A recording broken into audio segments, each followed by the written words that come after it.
Apartai-vos de mim, malditos, para o fogo eterno, criado para o diabo e seus anjos. São Mateus 25:41. Por estas abominações. É possível que a sua primeira reação ao ler este texto seja de perplexidade, o que é perfeitamente compreensível. Não se achará entre ti quem faça passar pelo fogo seu filho ou sua filha, nem adivinhador, nem prognosticador, nem algoreiro, nem feiticeiro, nem encantador, nem necromante, médium, nem mágico, nem quem consulte os mortos. Deuteronômio 18:10-11. Meu amigo, por favor, não me negue a sua atenção. Antes, procura continuar lendo com todo o interesse, pois estas palavras são de Deus para os homens em termos de eternidade. Talvez você esteja entre aqueles que se arriscam em tais práticas, ignorando a extensão da falta que está cometendo, ou mesmo sem saber que é um terrível erro consentir nestes costumes. Por isso, note a sentença com a qual este texto foi encerrado. E, pois, aquele que faz tal coisa é abominação ao Senhor, e por estas abominações o Senhor teu Deus os lança diante de ti. Deuteronômio 18:12. Saiba que nós, os homens, somos vistos do alto pelo único e verdadeiro Deus, à direita ou à esquerda do seu santo trono, segundo o nosso proceder. Assim podemos formar no exército do bem ao lado do Senhor Jesus, ou nas hostes do mal. No primeiro caso, obedecendo-o, somos chamados povo de Deus. Mas, caso contrário, maldito aquele que não confirmar as palavras dessa lei, não as cumprindo. Deuteronômio 27:27. Quando o Senhor Jesus sentencia, os lança diante de ti, dirige-se àqueles do povo que se chama pelo seu nome e que insistem nesses costumes, os quais são tirados do meio dos seus e lançados à sanha do maligno, a quem passa a servir então. Chamamos sua atenção porque, por negligenciar mais conhecimento as coisas de Deus, podemos incorrer em anátema, maldição, inconscientemente. Esses casos são muito comuns e pode ser também o do leitor. Diz a Bíblia: Bem-aventurado o homem que não anda no conselho dos ímpios, nem se assenta na roda dos escarnecedores. Salmo 1:1. Quem sabe você é um dos que pensa que serve a Deus, mas se assenta participando das mesas dos quais fazem parte beberrões, fumantes, jogadores, adúlteros, deformados de caráter, não regenerados, e com esses consente chamar-se irmão, mestre, pai ou guia, admitindo até a intromissão de supostos defuntos espíritos, num culto que supõe estar prestando a Deus. Pode ser também que você inocentemente participe sob juramento sacrílego das chamadas sociedades secretas, que usam do mesmo tratamento, mas os rituais são ainda mais anatematizados, dada a sutileza do deboche no arremedo às coisas sagradas, e pelo atrevimento da mentira sobre disfarce, que vem enganando até alguns dos que militam nas fileiras dos justificados no Senhor. Se assim é, cuidado! Veja essas palavras que não são nossas. Ora, os teus adversários bramam no lugar das assembleias e alteiam seus próprios símbolos. Salmo 74:4. E mais, esta séria advertência: Vós, porém, não sereis chamados mestres, porque um só é o vosso mestre, e vós todos sois irmãos. A ninguém sobre a terra chameis pai ou padre, porque um só é o vosso Pai, aquele que está no céu. Não sereis chamados guias, porque um só é o vosso guia, o Cristo. Mateus 23, 8, 10. Paulo de Tarso, o bem conhecido apóstolo dos gentios, deu grande importância a esse mandamento. Assim que, ao dirigir-se aos coríntios, diz: Mas agora vos escrevo que não vos associeis com alguém que, dizendo-se irmão, for impuro, ou avarento, ou idólatra, ou maldizente, ou beberrão, ou roubador, com esse tal nem ainda comais. 1 Coríntios 5:11. Lembre-se que São João da Escócia é tão morto quanto São Sebastião, a Virgem Maria ou o Pai Joaquim, e seja em sociedade filantrópica, ou na igreja ou no terreiro, todos os que invocam mortos estão sobre a ira de Deus, por desobediência. Ou não seria invocação iniciar uma solenidade pedindo proteção de algum desses personagens? Sobre a agravante ainda de os porem sempre, quase todos os que o fazem, ao lado do Supremo Criador do Universo. Por acaso você frequenta esses terreiros ou outros lugares onde praticam a macumba, quando lhe falta a paz ou preocupa-lhe alguma doença, problemas familiares ou negócios? Houve no passado um povo que fez também tal coisa, mas por isso sofreu horríveis consequências.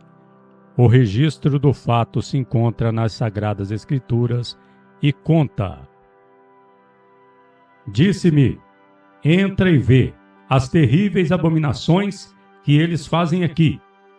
Entrei e vi, e eis toda forma de répteis e de animais abomináveis, e de todos os ídolos da casa de Israel. Com Jazanias, filho de Safã, que se achava no meio deles, estavam de pé, diante das pinturas, tendo cada um na mão o seu incensário, e subia o aroma da nuvem de incenso. Ezequiel 8, 9, 11. Meu amigo, se você conhece os ambientes aos quais nos referimos, linhas antes, compare-os com esta descrição das abominações bíblicas e veja como a disposição dos altares com suas figuras e rituais são análogos. É que os demônios daquele tempo e os de hoje são o mesmo, não mudam. Agora veja a palavra de Deus ao profeta que falava: Pelo que também eu os tratarei com furor, os meus olhos não pouparão, nem terei piedade. Ezequiel 8:18. O relato continua e conta que o Senhor ordenou aos seus anjos e disse: E sem que os vossos olhos poupem, e sem que vos compadeça, matai a velhos, a moços e a virgens, a crianças e a mulheres, até exterminá-los. Ezequiel 9, 5, 6. É verdade que isso aconteceu num passado quase remoto, mas Deus não muda. Malaquias 3, 6. Nem Satanás e seus anjos, que também são eternos. Infelizmente, logo que era outrora abominação, ainda hoje continua sendo. Por isso, advertimos-lhe no começo desse recado que o Senhor, quando fala, é em termos de eternidade. Mas, às vezes, você não fez nada disso. Apenas gosta de confiar em coisas, horóscopos, cartas de baralhos, estrelas do mar, pé de coelho, ferraduras, etc. Se assim é, tanto pior, pois tudo isso o Senhor aborrece e faz pairar sua ira sobre todos aqueles que teimam em usar de meios sortílegos e agoureiros. Oséias 4:12, Levítico 26. Pode parecer-lhe estranho o paralelo entre sociedades, terreiros e igreja, mas ocorre dizer a palavra de Deus que um reino dividido não subsiste. Assim, se Deus for contra Deus, seu reino será devastado. E se Satanás for contra si próprio, da mesma forma fará extinguir o seu reino. Mateus 12, 25, 26.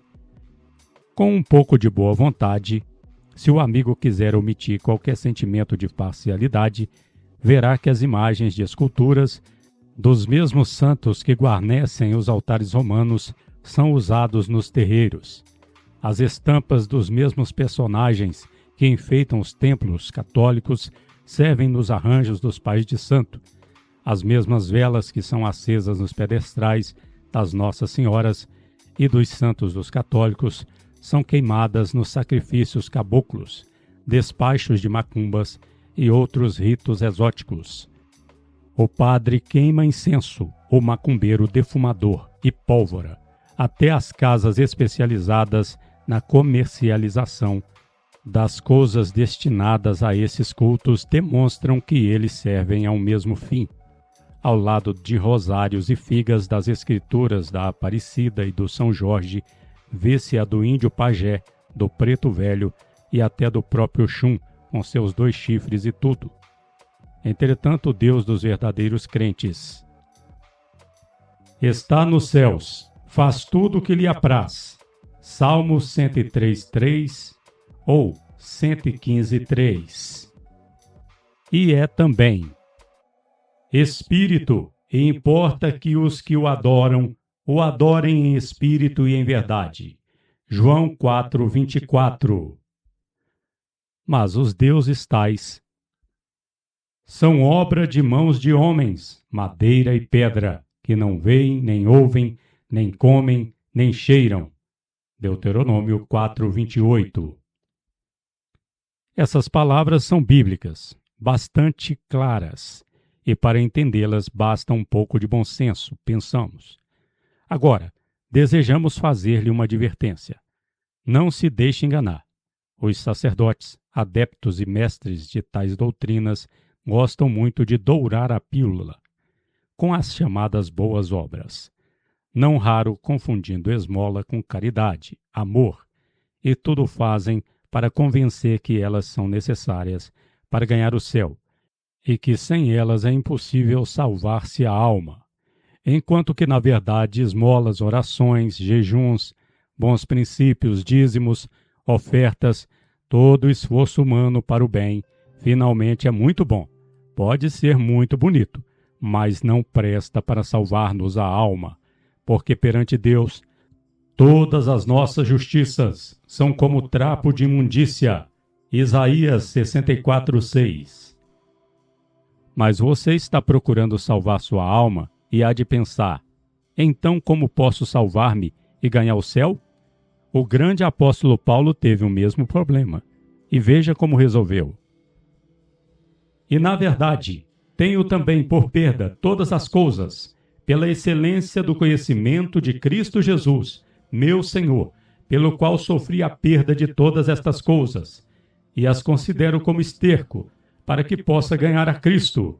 Filipenses 3:8. Se boas obras ou qualquer justiça humana pudesse salvar o homem, Cristo não teria tido necessidade de morrer. Pois, se a justiça é mediante a lei, boas obras, segue-se que Cristo morreu em vão. Gálatas 2:21. Não, meu amigo, o que verdadeiramente tem poder para nos redimir de todo o pecado é o sangue derramado por Jesus na cruz do Calvário, porque sem derramamento de sangue não há remissão. Hebreus 9:22. Parece loucura afirmar que pelo fato de haver um homem sofrido morte de cruz há quase 2000 anos, você possa ser salvo hoje. Mas não é. Por isso, o mesmo Paulo diz: porque a mensagem da cruz é loucura para os que perecem, mas para nós que somos salvos é o poder de Deus. 1 Coríntios 1:18. Agarre-se com Jesus como seu único Salvador, arrependendo-se e convertendo-se a Ele. Procure lavar-se no seu poderoso sangue, pois foi dele que o Batista disse: Eis o Cordeiro de Deus, que tira o pecado do mundo. João 1:29. Leia a Bíblia e participe de alguma igreja de crentes em nosso Senhor Jesus Cristo, das que aceitam e pregam suas doutrinas tão integralmente como elas se encontram no livro santo. Uma vez que você aceite o Filho de Deus, ressurreto, como seu único e suficiente Salvador, crendo em seu nome, pode realmente ser feliz, fazer parte do povo de Deus e praticar também as boas obras, agora como culto de gratidão a Deus, pela salvação que já possui. Aleluia! Amém! Edições Maranata, 1969, Belo Horizonte, número 8, distribuição grátis.